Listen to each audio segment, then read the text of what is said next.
Katika jitihada zake za kukubaliwa na Wakristo na Wayahudi, Muhammad bila kujua aliuingiza Uislamu katika mtego ambao haujawahi kutoka kwa kutumia Qurani. Sasa alijitahidi sana wakati ule akiwa Maka katika kujaribu kuwashawishi Wakristo na Wayahudi waliokuwa Maka na baadhi ya wapagani kumkubali yeye kama mojawapo ya manabii. Lakini Wakristo na Wayahudi waligundua mambo mengi tu, kwamba huyu hakuwa nabii kwa namna yote ile, na mambo mengi alikuwa akihubiri alikuwa ambao walikuwa tayari wanayafahamu. Aidha alikuwa anatoka katika riwaya na hadithi mbalimbali za kutunga, au alikuwa anatoka katika vitabu ambavyo tayari wao Wakristo na Wayahudi walishavikataa. Lakini kwa kuwa huyu Muhammad hakujua kusoma la kuandika, alitarajia zaidi kusikia kwa watu na kusikia hadithi alizokuwa akizunguka kuna kula akiwa kama mfanyabiashara, na akayaamini na akayaweka katika kitabu hichi ambacho alikiita Qurani. Pasipo kujua alijiingiza au aliuingiza Uislamu katika mtego ambao haujawahi kutoka mpaka leo hii tunavyozungumza. Sasa ukizungumza na Waislamu au ukiwasikia wanazungumzia kwamba Qurani iliandikwa na Mungu ambaye wanamuita Allah, na kwamba Qurani ipo kwa Allah tangu milele yote, na kwamba Qurani haina makosa. Jambo nyingine ambalo nalizungumzia kwa kujiamini sana ni kwamba ni muujiza mkubwa ambayo huyu Muhammad ambaye hakujua wala kusoma kuandika aliweza kuja na kitabu hichi kinachoita Qur'an. Na jambo jingine, japokuwa wakati ule Muhammad wao alishindwa kufanya muujiza wowote mbele za watu, akajiita kwamba yeye tu ni mtu aliyekuja, nabii ambaye amekuja na mtume ambaye amekuja kutahadharisha watu, na kwamba muujiza peke yake ambao alimeuleta mbele zao ulikuwa ni hii Qur'ani. Hiyo inasomeka katika Qur'an sura ya 13 na aya ya 7, na pia sura ya 29 aya ya 50 mpaka 51. Huku unaona kwamba Muhammad anajaribu kujitetea kwamba yeye ni mtume ambaye amekuja kutahadharisha watu tu, kwamba hana uwezo wa kufanya miujiza. Mungu alimzuia kufanya miujiza kwa sababu tokea mwanzo manabii wengi na mitume wengi walikuja walifanya miujiza, lakini walikataliwa na watu. Kwa hiyo Qur'ani inasema katika hii sura 29 ya 51 kwamba Qur'ani ndio muujiza wenyewe. Sasa ukisoma Qur'ani, muujiza pekee yake unakuja kugundua sasa hivi ni kwamba kuna watu bilioni 2 duniani ambao wanamwamini Muhammad na wanaamini hii Qur'ani. Qur'ani ni kitabu ambacho inajikanyaga, inajikizana yenyewe kwa yenyewe. Na kibaya zaidi, Qur'ani imejiingiza katika mtamziko ambao haujawahi kutoka toka mwanzo. Na Wakristo na Wayahudi walimtunga jina huyu Muhammad, walimuita yeye ni sikio. Tunaposoma kwenye Qur'ani sura ya 9 aya ya 61, tunakuja kuona hawa Wayahudi na Wakristo walimgundua na wakambandika hili jina kwamba yeye ni sikio. Tukasome hii sura At-Tauba, hii ni sura ya 9 ya kwenye Qur'an aya ya 61, nasema hivi: na miongoni mwao wako wanaomuudhi mtume na kusema yeye ni sikio tu. Sema sikio la kheri kwenu, anamwamini Mwenyezi Mungu na anawasadiki wanaoamini. Fikiria, huyu ni mtu ambaye anawasadiki wale ambao wanaoamini bila ya kujua kwamba hata wao wanawasadiki. Kwa mfano kina Umar al-Khattab walikuwa wanamletea vitu vya ajabu tu. Na ni rehema kwa wale wanaamini miongoni mwenu, na wanaomuudhi mtume wa Mwenyezi Mungu watakuwa na adhabu inayoumiza. Walimjua na kwa sababu walijua, waliona kwamba vitu vingi anavyowaambia vilikuwa ni vitu ambavyo tayari walikuwa wanavijua, ni vitu vya kutunga au wamejitungia au vitu ambavyo havina mantiki mbele yao. Na pia akiwa kama amejitangaza kama nabii au mtume, hakuwa na uwezo wa kufanya miujiza, hakuwa na uwezo wa kuja na vitu vyote vya kuwashawishi. Naam, na baada ya hapo sasa tunakuja kuona, unapoisoma Qur'ani unakuta kwamba Qur'ani hii imeuingiza Uislamu kwenye mtanziko mkubwa sana. Mtanziko ni dilema katika neno la Kiingereza, na kwamba ni mfano wa mtego ambao Uislamu umeingizwa na hautakao utoke kamwe. Kwa mfano, unapoisoma Qur'ani tena na tena na tena, unakuta kwamba Qur'an inayakubali maandiko ya zamani. Kwa mfano inakubali kwamba Torati, Injili na Zaburi ni vitabu vyake huyu Mungu, na ni kwamba inasema kwamba ni vitabu ambavyo viko sahihi katika vinaufunua huyu Allah.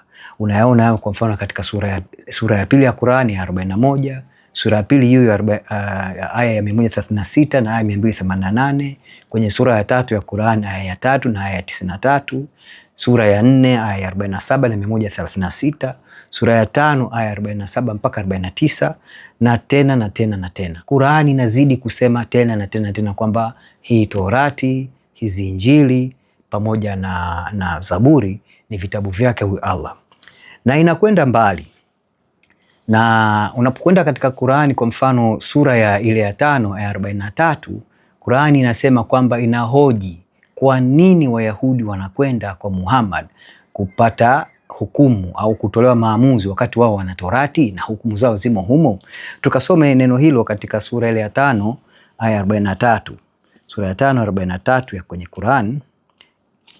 Huyu Allah anawakemea Wayahudi, anamwambia Muhammad, kwa nini unakuja kwako? Naam, aya 43 sura ya 5, hii ni suratul Maida, inasema hivi: na watakuwekaje wewe kuwa hakimu nao wanayo Torati yenye hukumu za Mwenyezi Mungu, kisha baada hayo wanakengeuka na hao si wenye kuamini. Kwamba Allah anamwambia Muhammad, kwa nini waje kwako kutaka hukumu kwa kutumia Qur'ani wakati Torati wanayo? Hii ni kuthibitisha kwamba huyu Allah anathibitisha kichopo katika Torati. Hakuishia hapo tu. Allah anawaambia kwa kutumia Qur'ani, anawaambia Wakristo kuhukumu kwa yale yaliyoteremshwa kwenye Injili, kwamba wao Wakristo wanatakiwa waitumie Injili katika kufanya maamuzi yao na katika kutegemeza imani yao. Tunayoona hii katika sura hiyo hiyo ya 5, hii suratul Maida, sura ya 5 hii naikuta katika aya ya 47, inasema hivi: watu wa Injili wahukumu kwa yale aliyoteremshwa Mwenyezi Mungu ndani yake, na wasiohukumu kwa yale aliyoteremshwa Mwenyezi Mungu, basi hao ndio waasi. Kwamba Wakristo wanatakiwa watumie Injili kufanya hukumu na kutoa maamuzi yanayohusu imani yao. Hakuishia hapo tu. Allah kwa kupitia Qur'ani hii katika sura hiyo hiyo Al-Maida aya 68, anasema kwamba Wayahudi na Wakristo hawana pa kusimamia kama isipokuwa kwa kushika Injili na Torati. Kwamba hawa Wayahudi na Wakristo hawana chochote cha kusimamia katika imani zao isipokuwa tu kwa kutumia Injili na Torati. Tunaiona hii katika suratul Maida, ile sura ya 5 aya ya 68, inasema hivi: sema enyi watu wa kitabu. Qur'ani inaposema watu wa kitabu inamaanisha Wakristo na Mayahudi. Hamko juu ya chochote mpaka msimamishe Torati na Injili na haya yaliyoteremshwa kwenu kutoka kwa Mola wenu, na bila shaka yaliyoteremshwa kwako kutoka kwa Mola wako yatawazidishia wengi katika wao uasi na kufuru, basi usihuzunike kwa watu wanaokufuru. Naam, sasa jambo jingine ambalo Qur'ani linafanya kwa kupitia huyu Muhammad ambaye hakuwa anajua kusoma wala kuandika, anasema kwamba Qur'ani, na kwa kupitia Qur'ani anasema kwamba hakuna mtu anayeweza kubadilisha maandiko yake vyovyote vile, kwamba yeye Allah ameyalinda haya maandiko yake, amelinda Injili, amelinda Torati, amelinda Zaburi na analinda Qur'ani. Hakuna mwenye uwezo wa kubadilisha maandiko haya. Tunakuta haya yote katika aya kadhaa. Kwa mfano, tunapoenda kusoma katika sura ya 6, sura ya 6 hii ni sura ya 6 mstari wa aya ya 34. Sura ya 6 aya 34 inasema hivi: na hakika walikadhibishwa mitume kabla yako, wakavumilia kwa kule kukadhibishwa na kuudhiwa mpaka ikawafikia nusura yetu, na hakuna abadilishaye maneno ya Mwenyezi Mungu, na bila shaka zimekufikia habari za mitume hao. Tunaenda tukisogea huko katika sura hiyo hiyo ya 6 kwenye aya ya 115, huyu Allah anaendelea tena kwamba na yametimia maneno ya Mola wako kwa kweli ni uadilifu, hakuna awezaye kubadilisha maneno yake, na yeye ndiyo asikiaye ajuaye. Haishii hapo tu. Katika sura ile ya 18, sura ya 18 aya ya 27 anasema hivi: na usome ulioletewa wahi katika kitabu cha Mola wako, hakuna awezaye kubadilisha maneno yake, nawe hutapata makimbilio ya kumkimbia yeye asikupate. Naam, hilo ni jambo jingine la pili ambalo Allah kwa kupitia Qur'ani anasema. Kwanza, kama nilivyosema mwanzoni, Allah anathibitisha uvuvio wa Torati, Zabur na Injili, na pia anawaambia Wayahudi na Wakristo kwamba katika maamuzi yao na katika hukumu zao wazitumie hizo. Na hapa jambo nyingine la pili ambao analifanya kwa kupitia Qur'an, anasema kwamba hakuna awezaye kubadili neno lake. Hebu tuone mtego huu unakuja vipi kuweka Uislamu katika mtego ambao haujawahi kutoka Uislamu katika mtego huu, na mpaka sasa upo katika mtego huu. Tega sikio. Nimekusomea aya kadhaa katika sura tofauti tofauti, na nimekutaja aya chungu nzima ambazo Allah kwa kupitia Qur'ani anathibitisha kwamba Torati, Injili pamoja na Zaburi ni vitabu vyake, na kwamba huyu Allah anasema kwamba hakuna anayeweza kubadilisha maneno haya. Sasa ukitazama kwa uangalifu unagundua Allah ameuingiza Uislamu kwa kupitia Qur'ani katika mtego ambao hautaweza kutoka kamwe, kwa sababu anatengeneza nadharia mbili. Nadharia ya kwanza, kwa kuwa Allah anathibitisha kwamba hii Injili na Torati ni vitabu vya kweli, basi Qur'ani ni kitabu cha uongo, kwa sababu tunapokwenda kuangalia Torati na Injili tunakuta Qur'an inapingana na hivi vitabu, na kwa kuwa Torati na Injili ni vitabu vilivyotangulia kabla ya Qur'ani, basi Qur'ani inakuwa katika uongo, kwa sababu unapochunguza unakuta vitu vingi mle ndani Qur'ani inapingana navyo, hasa ile misingi mikubwa ya Ukristo. Kwa mfano, swala la Mungu kuwa katika Mungu mmoja katika Utatu Mtakatifu, Qur'ani inapinga. Kifo na ufufuko wa Bwana Yesu, Qur'ani inapinga. Umungu wa Bwana Yesu, Qur'ani inapinga. Swala la wokovu kwa wanadamu, Qur'ani nacho pia inapinga, kwa sababu katika Ukristo wokovu inaaminiwa kwa kupitia maandiko uko kwa Bwana Yesu peke yake, na wokovu umekuja kufuatia kifo na ufufuko wake. Lakini katika Qur'ani wokovu unazungumziwa kwamba namna pekee ya kupata wokovu kwanza ni kujikabidhi kwa huyu Allah, na pia matendo yako ndio yatakupa wokovu, kitu ambacho ni tofauti na hivi vitabu vingine vinavyofundisha.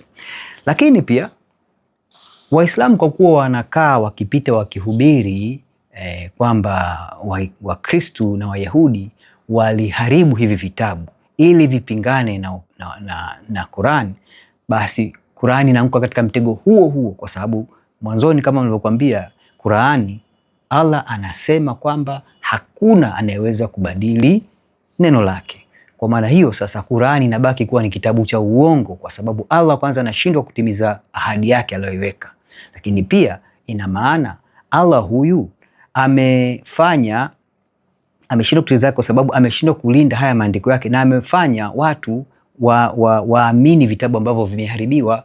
Kwa hiyo kwa namna hii Allah huyu anaifanya Qur'ani kuwa ni kitabu cha uongo. Kwa vyovyote vile huu mtego Uislamu hauwezi kutoka huko. Kwa mfano kama nilivyokuambia, ile sura ya 6 aya 34, sura 6 aya 115 na sura 18 aya 27, huyu Allah anasema kwamba hakuna anayeweza kubadilisha maneno yake. Sasa Waislamu wanavyosimama majukwaani wakisema kwamba Wakristo na Mayahudi waliharibu vitabu vyao, maana yake Allah alishindwa kutekeleza hii ahadi. Kwa maana hiyo Qur'ani inasema uongo. Kama hawa Wakristo na Wayahudi waliweza kubadili vitabu, basi Qur'ani ni uongo, kwamba huyu Allah hana uwezo huo. Naam, tunasema nini basi hapa? Mambo kadhaa.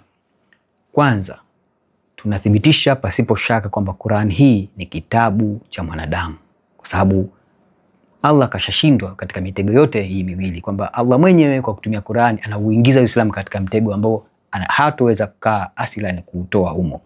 Lakini pia tunakuja kuona, tukilinganisha na nini kitabu takatifu cha Biblia kinachotuambia, tunagundua kwamba Qur'an ni kitabu cha mpinga Kristo. Tunayapata maneno haya katika Yohana, waraka wa kwanza wa Yohana kwa watu wote, waraka kwanza wa Yohana sura ile ya 2 mstari wa 22 mpaka 24, unasema hivi: ni nani aliye muongo ila yeye akanaye ya kuwa Yesu ni Kristo? Huyu ndiye mpinga Kristo, yeye amkanaye Baba na Mwana. Kumbuka Qur'an inakana kwamba Yesu si mwana wa Mungu, na kwa sababu si mwana wa Mungu, Yesu si Mungu, kwamba huyu ndio mpinga Kristo. Qur'ani inaonekana kwamba hii Qur'ani ni mpinga Kristo. Kila amkanaye Mwana hanaye Baba, amkirie Mwana anaye Baba pia. Ninyi basi hilo mlilosikia tangu mwanzo na likae ndani yenu. Ikiwa hilo mlilosikia tangu mwanzo linakaa ndani yenu, ninyi nanyi mtakaa ndani ya mwana na mwana ndani ya Baba. Yohana anaendelea tena katika waraka huo wa kwanza kwa watu wote. Safari tunaenda kusoma ile sura ya 4 mstari wa kwanza mpaka ule wa 3. Anasema hivi: wapenzi, msiamini kila roho, bali zijaribuni hizo roho kwamba zimetokana na Mungu, kwa sababu manabii wa uongo wengi wametokea duniani. Katika hili mwajua roho wa Mungu. Kila roho ikirio kwamba Yesu Kristo amekuja katika mwili yatokana na Mungu. Qur'ani inapinga hili, kwa sababu katika Ukristo tunaamini Yesu Kristo ni Mungu aliyechukua mwili akakaa kwetu kama mwanadamu akatukomboa. Hili ni jambo ambalo Qur'ani linapinga katukatu. Na kila roho isiyomkiri Yesu haitokani na Mungu. Na hii ndio roho ya mpinga Kristo ambayo mmeisikia kwamba yaja na sasa imekisha kuwepo duniani. Roho ya mpinga Kristo ndio imeshughulika katika kuandika Qur'ani. Hilo halina pingamizi kwa sisi wa Kristo ambao tunasoma maandiko na tunayaangalia kwa makini. Jambo jingine tunaweza tukuhitimisha, tunasema kwamba huyu Muhammad ni nabii wa uongo, kwa sababu ni nabii ambaye anakuja na kitabu ambacho kinapinga maandiko yaliyokuja kabla yake. Tukaone jinsi gani Mathayo anaponukuu maneno ya Kristo. Mathayo sura ile ya 7, Mathayo sura ya 7 mstari wa 15 mpaka ule wa 20. Bwana Yesu anasema hivi: jihadharini na manabii wa uongo, watu wanaowajia wamevaa mavazi ya kondoo, lakini kwa ndani ni mbwa mwitu wakali. Mtawatambua kwa matunda yao. Huyu ni Bwana Yesu anatuambia namna gani ya kuwatambua hao manabii wa uongo, kwa sababu tutawajua kwa matunda yao. Je, watu huchuma zabibu katika miiba au tini katika mibaruti? Vivyo hivyo kila mti mwema huzaa matunda mazuri na mti mwovu huzaa matunda mabaya. Mti mwema hauwezi kuzaa matunda mabaya, wala mti mwovu kuzaa matunda mazuri. Kila mti usiozaa tunda zuri hukatwa na kutupa motoni. Ndipo sasa kwa matunda yao mtawatambua. Unapokwenda kuchunguza maisha ya Muhammad, unagundua kabisa Muhammad anafananishwa na mti ambao ulizaa matunda mabaya. Tunda moja hapo ni hii imani ya Kiislamu. Lakini pia unapochunguza matendo yake na maisha yake alivyoishi, amefanya mengi ya ajabu. Huyu Muhammad alioa mtoto wa miaka 6, akaingia kwake akiwa na miaka 9. Huyu Muhammad anakwenda anavunja ndoa ya mwanae wa kufukia na anamchukua mke wake anamuoa, ambako Bwana Yesu anasema yoyote anayemuoa mwanamke aliyepewa talaka anazini. Muhammad anaenda kufanya vitu na amefanya mambo mengi ya ajabu, na hata sasa tunaona matendo ya Waislamu. Haya ni matunda ya Muhammad, hakuna mpinzani kwenye hilo. Jambo jingine nataka niligusie tu, na hili nimelizungumza katika mojawapo ya video, unaweza ukaiona hapo juu, unaweza ukabonyeza hiyo link utaenda. Jinsi uaminifu wa Biblia, kwa sababu katika kukimbia katika mtego huu waalimu wa Kiislamu na mashehe wamekuwa wakimbilia katika hoja kwamba Wakristo na Mayahudi wamebadili vitabu vyao. Sasa kwa juu tu ni kuambie wewe Muislamu ambaye labda unaweza usio unajua, lakini nakushauri fanya utafiti wako. Kwa mfano katika Agano la Kale ambalo lugha yake ya asili iko katika Kiebrania na baadhi ya vitabu katika lugha ya Kiaramu vina masalia ya nakala au nakili zisizopungua 42,000 na baadhi yake ni ziliandikwa karne 2 kabla ya kuja kwa Kristo. Zipo na zinathibitisha wazi Torati tunaisoma sasa ni ile ile ambayo ilikuwepo hata kabla ya huyu Muhammad kuwepo. Tunapoenda katika vitabu vya Agano Jipya, tunakwenda kwa mfano tunakuta pia na venyewe Agano Jipya ambayo iliandikwa yote hii yani katika lugha ya Kirumi. Kuna nakala za masalia ya vitabu hivi vya kale zisizopungua 25,000 katika lugha mbalimbali ikiwemo Kigiriki, Kilatini na lugha nyingine nyingi. Na kwa mfano kuna nakala ambayo maarufu sana inaitwa Codex Sinaiticus. Hii Codex Sinaiticus inakisiwa iliandikwa kati ya mwaka 330 na 360 baada ya Kristo. Miaka karibu 300 kabla ya Muhammad kuwepo, ambao iko kamilifu kabisa na inafanana kabisa na Injili tunazozisoma humu katika kitabu ambacho tunakisoma sasa. Kwa hiyo hizi hoja za Waislamu kusimama majukwaani na kusema kwamba Wakristo na Mayahudi wameharibu vitabu vyao kwa kusudi ili visifanane na Qurani ni hoja za hovyo ambazo hazina mashiko yoyote wala hazina ushahidi wowote ule. Ni namna tu kujaribu kutoka katika mtego ambao huyu Allah na Muhammad wake aliuingiza katika Uislamu tokea mwanzo, na Uislamu huu hautakaa utoke. Ndugu yangu Muislamu, unaangalia video hii, nikutie moyo tu, mlango wa rehema ambao Bwana Yesu aliufungua kwa kifo na ufufuko wake bado uko wazi, na namna pekee yake kufika kwa Mungu, kama kweli unaamini katika maisha yanayofuata na kwamba hatima ya maisha yako au hatima ya roho yako ina nafasi kubwa katika fikra zako, basi huna namna. Njoo kwa Yesu, ndio peke yake ambaye anaweza kukufikisha kwa Baba wa mbinguni, kwa sababu Bwana Yesu anatuambia wazi, mimi ndimi njia na kweli na uzima, mtu haji kwa Baba yangu, haya ni maneno ya Bwana wetu Yesu Kristo, ila kwa njia ya mimi. Si Allah, si Muhammad ambaye anaweza kufikisha kwa Baba yake wa mbinguni. Tafakari hili, chukua hatua leo hii. Kama nilivyosema, mlango huu wa rehema uko wazi, usiachwe nyuma ndugu yangu. Asante.